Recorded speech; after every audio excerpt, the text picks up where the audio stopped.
Hey, I wonder what happened. But besides, they all get locked up. Um, I want to know, how about if everybody decides to leave the whole military group and the police force?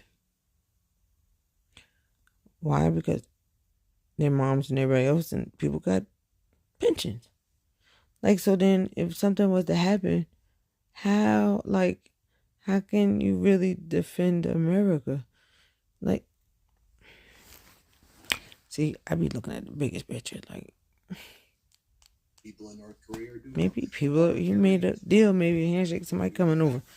They gonna be gone down. To suffer and do worse, so that their Okay. populations go and beg for breadcrumbs, and they are the ones as the authoritarians who hand out the breadcrumbs. They view economic independence, and actually, Donald Trump is all projection and confession.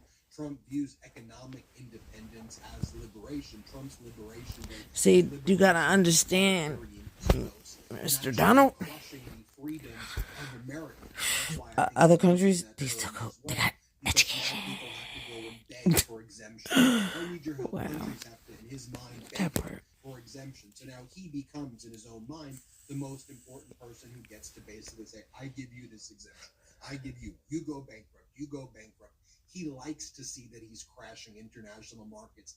That gives him joy to feel that he has that power and people have to go and beg and beg and beg. The thing is that the international community is forming their own alliances now. In the short term, they're trying to stop the bleeding. In the long term, they're viewing America as no longer a reliable ally, and that they have to create new structures to isolate the United States. I mean, Europe announced that it was going to have its own reciprocal tariffs. I mean, Canada was preparing, its tariffs. China announced its own retaliation, to which then Donald Trump said, well, and if you do that, I'm going to do this, which basically would mean, 105% tariffs on China. You take a look at what Apple is doing after Trump announced that. Is Apple going to build a factory in Indiana? No. Where are they going to go?